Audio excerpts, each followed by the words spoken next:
এই ভিডিওটিতে আমি উচ্চ মাধ্যমিকের দর্শন বা ফিলোসফি বিষয় থেকে শেষ মুহূর্তের জন্য গুরুত্বপূর্ণ 70টি এমসিকিউ প্রশ্ন খুবই গুরুত্ব দিয়ে পড়ে যেতে বলবো। আশা রাখি উচ্চ মাধ্যমিকের দর্শন বা ফিলোসফি বিষয় থেকে শেষ মুহূর্তের জন্য তোমরা যদি এই 70টি এমসিকিউ প্রশ্ন ভালোভাবে দেখে যেতে পারো, তাহলে আসন্ন উচ্চ মাধ্যমিকের দর্শন পরীক্ষায় তোমরা অনেক এমসিকিউ প্রশ্ন আজকের ভিডিওটি থেকেই কমন পেয়ে যাবে। দর্শনে এমসিকিউ প্রশ্ন কমন পাওয়া কিন্তু খুবই কঠিন বিষয়। তারপরেও টেস্ট পেপার স্ক্যান করে যে প্রশ্নগুলো আমি সব থেকে বেশিবার দেখেছি এবং যে প্রশ্নগুলা এবছরের জন্য চূড়ান্ত গুরুত্বপূর্ণ, সেগুলাই কিন্তু তোমাদের সামনে তুলে ধরা হচ্ছে।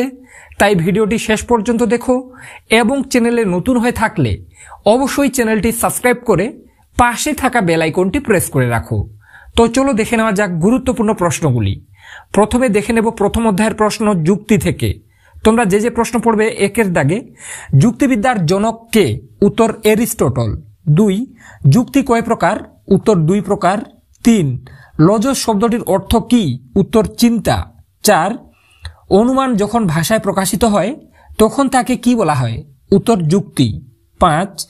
যে যুক্তিতে আশ্রয় বাক্য থেকে সিদ্ধান্তটি অনিবার্যভাবে নিঃসৃত হতো, যে যুক্তিতে আশ্রয় বাক্য থেকে সিদ্ধান্তটি অনিবার্যভাবে নিঃসৃত হয় তাকে কোন যুক্তি বলে? উত্তর অবরোহ যুক্তি। 6. একটি অবরোহ যুক্তির সিদ্ধান্ত সর্বদা কি হয়? উত্তর সম্ভাব্য। 7. বৈধতা বা অবৈধতার প্রশ্নটি কিসের সঙ্গে যুক্ত থাকে? উত্তর হয়ে যাবে অবরোহ যুক্তির সঙ্গে। 8.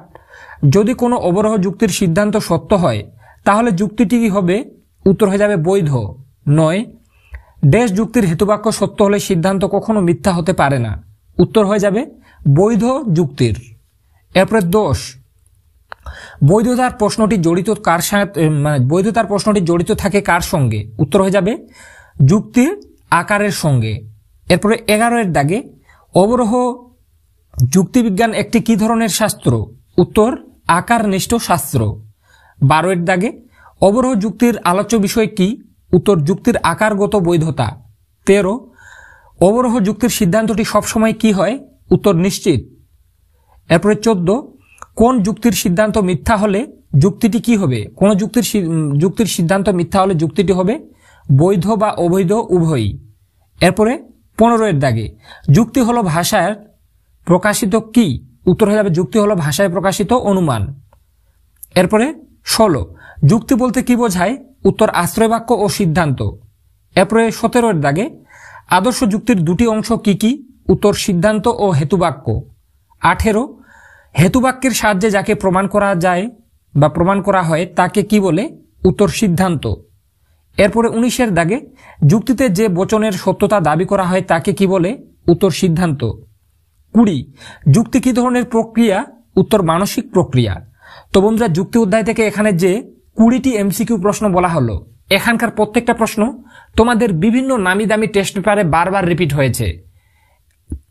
এমনকি যেসব টিচারেরা দর্শন পড়ান তাদেরও মতে এই 20টি এমসিকিউ প্রশ্ন এবছরের জন্য তোমাদের খুবই গুরুত্বপূর্ণ। তাই ভালোভাবে এই প্রশ্নগুলি তোমরা কিন্তু দেখে যাবে। আর শেষ মুহূর্তে আমি আগামী 2-1 দিনের মধ্যে দর্শন বিষয় থেকে একটা চূড়ান্ত 8 নম্বরের প্রশ্নের সাজেশন নিয়ে আসব। তোমরা যদি সেই ভিডিওটি দেখে প্রত্যেকটা প্রশ্ন পড়ে যেতে পারো, উচ্চ মাধ্যমিকের দর্শন পরীক্ষায় প্রত্যেকটি প্রশ্ন তুমি যদি লজিকও না বুঝে থাকো সেই প্রশ্নগুলি থেকেই কমন পেয়ে যাবে। তাই আগামীকাল বা পরশু দিনের দর্শন বিষয়ের শেষ মুহূর্তের সাজেশনটি যাতে সবার আগে তোমার কাছে পৌঁছে যায়, তার জন্য তোমরা অবশ্যই চ্যানেলটি সাবস্ক্রাইব করে পাশে থাকা বেল আইকনটি প্রেস করে রাখো। বারবার বলছি, আগামী 2-1 দিনের মধ্যে আমি দর্শন বিষয়ের লাস্ট মিনিট সাজেশন নিয়ে হাজির হব। হাতে গোনা মাত্র 8 থেকে 10টা প্রশ্ন থাকবে দর্শনে। তোমরা যদি সেগুলি পড়তে পারো, আমি আশা রাখছি তুমি যদি সারা বছর লজিকও না বুঝে থাকো সেগুলি থেকেই কমন পেয়ে যাবে। তাই তোমরা অবশ্যই, বারবার বলছি, ভিডিওটি যাতে পেয়ে যাও তার জন্য চ্যানেলটি সাবস্ক্রাইব করে পাশে থাকা বেল আইকনটি প্রেস করে রাখো। এরপরে দেখে নেব দ্বিতীয় অধ্যায়। তো দ্বিতীয় অধ্যায়ের নাম কি? বচন। তো দ্বিতীয় অধ্যায় বচন থেকে তোমরা যে যে প্রশ্নগুলো পড়বে দেখে নাও। 1 এর দাগে, একটি বচন সর্বদা কি হয়? উত্তর হয়ে যাবে সত্য বা মিথ্যা, সত্য মিথ্যা। 2. একটি নিরপেক্ষ বচনের অংশ কয়টি? উত্তর 4টি। 3. সাধারণত বচন কি ধরনের বাক্য? উত্তর ঘোষক বাক্য। 4 কোন বচনে কেবল বিধেয় পদ ব্যপ্য হয়? উত্তর ও বচনে। 5 এ বচনের যে পদটি ব্যপ্য হয় সেটি কি? উত্তর হয়ে যাবে উদ্দেশ্য পদ। 6 উদ্দেশ্য ও বিধেয় পদ ব্যপ্য হয় কোন বচনে? উত্তর ই বচনে। 7 উদ্দেশ্য পদ অব্যপ্য হয় কোন বচনের? উত্তর বিশেষ বচনের। 8 বিধেয় পদ ব্যপ্য হয় কোন বচনে? উত্তর নর্থক বচনে। 9 গুণ ও পরিমাণ অনুসারে বচন কয় প্রকার? উত্তর 4 প্রকার। 10 দাগে যে বচনের দুটি পদের সম্বন্ধ কোনো শর্তের উপর নির্ভর করে না সেটি কি বচন? উত্তর নিরপেক্ষ বচন। 11 বচনের প্রতিকায়িত রূপকে কি বলে? উত্তর বচনাকার। 12 শর্ত অনুযায়ী বচন কয় প্রকার ও কি কি? উত্তর 2 প্রকার, প্রাকল্পিক বচন ও বৈকল্পিক বচন। 13 পূর্বগ ও অনুগ এই দুই এর ব্যবহার হয় কোন বচনে? উত্তর প্রাকল্পিক বচনে। 14 প্রাকল্পিক বচনের প্রথম অংশকে কি বলে? উত্তর পূর্বগ। 15 দাগে প্রাকল্পিক বচনের দ্বিতীয় ভাগকে কি বলে? উত্তর অনুগ। তো বন্ধুরা, বচন অধ্যায় থেকে এই 15টি এমসিকিউ প্রশ্ন তোমরা ভালোভাবে পড়বে। আমি আশা রাখছি এই 15টা থেকে তোমরা কিন্তু এবছরে কমন পেয়ে যেতে পারো, কেননা প্রত্যেকটা প্রশ্ন বারবার বলছি টেস্ট পেপার স্ক্যান করে তৈরি করা হয়েছে, তাই কোনোভাবে এই প্রশ্নগুলো কিন্তু তোমরা বাদ দেবে না। তোমাদের আসন্ন পরীক্ষার জন্য এই প্রশ্নগুলো খুবই গুরুত্বপূর্ণ। আর আগামীকালের দর্শনের লাস্ট মিনিট সাজেশনের ভিডিওটা যাতে পৌঁছে যায় তার জন্য বারবার বলা হচ্ছে অবশ্যই তোমরা কিন্তু চ্যানেলটি সাবস্ক্রাইব করে পাশে থাকা বেল আইকনটি কিন্তু প্রেস করে রাখবে। এরপরে দেখে নেব তৃতীয় অধ্যায়। তো তৃতীয় অধ্যায়ের নাম কি দেখতে পাচ্ছ? বচনের বিরোধিতা ও বিরূপতা। এই অধ্যায় থেকে তোমরা যে যে প্রশ্নগুলো পড়বে 1 দাগে এরিস্টটলের মতে বচনের বিরোধিতা কত প্রকার? উত্তর 2 প্রকার। 2 বিরোধানুমান কত প্রকার? উত্তর 4 প্রকার। 3 একই উদ্দেশ্য ও বিধেয় বিশিষ্ট কোন কোন বচনের অধীন বিপরীত বিরোধিতার সম্বন্ধ থাকে? উত্তর হয়ে যাবে আই ও ও বচনে। 4 দাগে অসম বিরোধিতার ক্ষেত্রে যদি বিশেষ বচনটি সত্য হয় তবে সামান্য বচনটির সত্যমূল্য কি হবে? উত্তর অনিশ্চিত।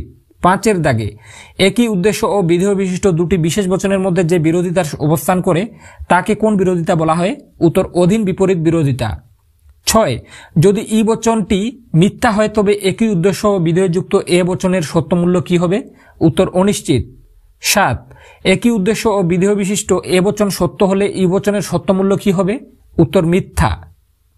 এরপরে 8 দাগে একই উদ্দেশ্য ও বিধেয় বিশিষ্ট কোন কোন বচনের মধ্যে বিপরীত বিরোধিতার সম্বন্ধ থাকে? উত্তর এ এবং ই বচনে। 9 একই উদ্দেশ্য ও বিধেয় বিশিষ্ট দুটি সামান্য বচনের মধ্যে যে বিরোধিতা অবস্থান করে তাকে কোন বিরোধিতা বলা হয়? উত্তর বিপরীত বিরোধিতা। 10 আই বচন সত্য হলে ই বচন কি হবে? উত্তর মিথ্যা। 11 ই বচন সত্য হলে আই বচনের সত্যমূল্য কি হবে? উত্তর মিথ্যা। 12 যদি এ বচন মিথ্যা হয় তবে ও বচন কি হবে? উত্তর সত্য। 13 এ বচন সত্য হলে সম উদ্দেশ্য ও বিধেয়যুক্ত ও বচনের সত্যমূল্য কি হবে? উত্তর মিথ্যা। 14 বচনের বিরোধিতার ক্ষেত্রে সামান্য সদর্থক বচন সত্য হলে একই উদ্দেশ্য ও বিধেয়যুক্ত বিশেষ নর্থক বচনের সত্যমূল্য কি হবে? উত্তর হয়ে যাবে মিথ্যা। 15 সাবেকি বিরোধিতার বর্গক্ষেত্র অনুযায়ী যদি এ বচন মিথ্যা হয় তবে একই উদ্দেশ্য ও বিধেয়যুক্ত ই বচনের সত্যমূল্য কি হবে? উত্তর হয়ে যাবে অনিশ্চিত। তো এই ছিল 15টি এমসিকিউ প্রশ্ন, তোমাদের ভালোভাবে দেখে যাবে। এরপরে দেখে নেব পঞ্চম অধ্যায়। পঞ্চম অধ্যায়ের নাম নিরপেক্ষ ন্যায়। এই অধ্যায় থেকে তোমরা যে যে প্রশ্নগুলো পড়বে 1 দাগে একটি বৈধ নিরপেক্ষ ন্যায় অনুমানে কয়টি আশ্রয় বাক্য থাকে? উত্তর হয়ে যাবে 2টি। 2 পক্ষ আশ্রয় বাক্য ছাড়া অন্য যে স্থানে থাকে সেটি কি? উত্তর সিদ্ধান্তের উদ্দেশ্য স্থানে। 3 নিরপেক্ষ ন্যায়ের কোন সংস্থানে হেতুপদ সর্বদাই উভয় আশ্রয় বাক্যের বিধেয় স্থানে থাকে? উত্তর দ্বিতীয় সংস্থানে। 4 সাধ্যপদটি সাধ্য আশ্রয় বাক্য ছাড়াও অন্য যে স্থানে থাকে সেটি কি? উত্তর সিদ্ধান্তের বিধেয় স্থানে। 5 যে অনুমানে যে পদ নে অনুমানে, এটা নে হতো, নে অনুমানে যে পদ যুক্তিবাক্য দুটিতে থাকে কিন্তু সিদ্ধান্তে থাকে না তার নাম কি? উত্তর হেতুপদ। 6 নে অনুমান কত প্রকার? উত্তর 2 প্রকার। 7 একটি বৈধ নিরপেক্ষ ন্যায় অনুমানে কয়টি আশ্রয় বাক্য থাকে? উত্তর হয়ে যাবে 2টি। 8 একটি বৈধ নিরপেক্ষ ন্যায় কয়টি পদ থাকে? উত্তর 3টি। 9 নিরপেক্ষ ন্যায়ের চতুর্থ সংস্থানে বৈধ মূর্তির সংখ্যা কয়টি? উত্তর 5টি। 10 নিরপেক্ষ ন্যায়ের সংস্থানের সংখ্যা কয়টি? উত্তর 4টি। 11 যদি বৈধ নিরপেক্ষ ন্যায় হেতুপদ উভয় আশ্রয় বাক্যেই উদ্দেশ্য স্থানে থাকে তবে নিরপেক্ষ ন্যায়ের সংস্থানটি কি হবে? উত্তর তৃতীয় সংস্থান।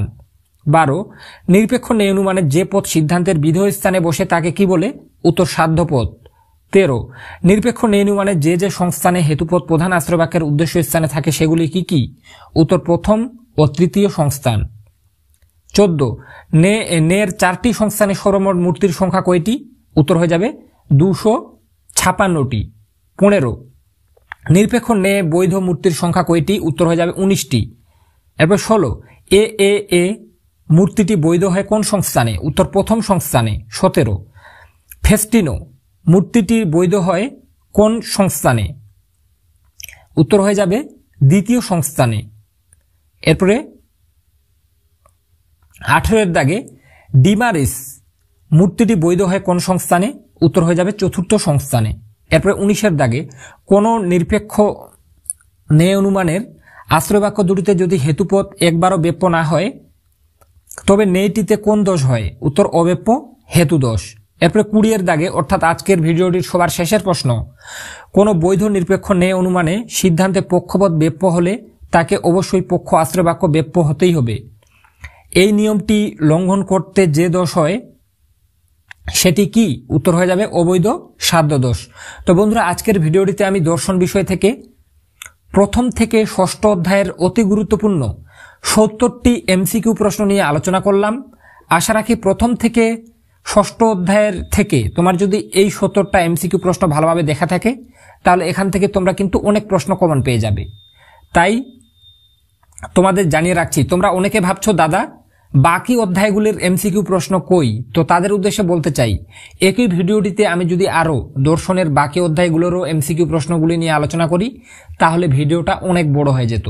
যার কারণে আমি সপ্তম অধ্যায় থেকে আর যে বাকি অধ্যায়গুলো রয়েছে সেই এমসিকিউ পার্টের একটা ভিডিও আগামী 2-1 দিনের মধ্যে আপলোড করব। সেই ভিডিওটাও যাতে সবার আগে তোমার কাছে পৌঁছে যায় তার জন্য বারবার বলা হচ্ছে তোমরা অবশ্যই চ্যানেলটি সাবস্ক্রাইব করে পাশে থাকা বেল আইকনটি প্রেস করে রাখো, যাতে ভিডিওটি আপলোড দেওয়ার সাথে সাথে তোমাদের কাছে নোটিফিকেশন পৌঁছে যায় আর তুমি দর্শনে এই এমসিকিউগুলি পড়ে ভালো রেজাল্ট করতে পারো। আর ভিডিওটি শেষে আবারও মনে করিয়ে দিতে চাই, আগামী 2-1 দিনের মধ্যে দর্শনের লাস্ট মিনিট সাজেশন আমাদের চ্যানেলে চলে আসবে। হাতে গোনা মাত্র 8 থেকে 10টা প্রশ্ন থাকবে। সেই প্রশ্নগুলো যদি ভালোভাবে রেডি করতে পারো আমি আশা রাখছি বেশিরভাগ প্রশ্ন সেগুলো থেকেই কমন পাবে। তার জন্য তোমাদের কি করতে হবে? অবশ্যই চ্যানেলটি সাবস্ক্রাইব করে পাশে থাকা বেল আইকনটি প্রেস করে রাখতে হবে। তো আজকে এ পর্যন্তই, দেখা হবে নেক্সট কোনো ভিডিওতে।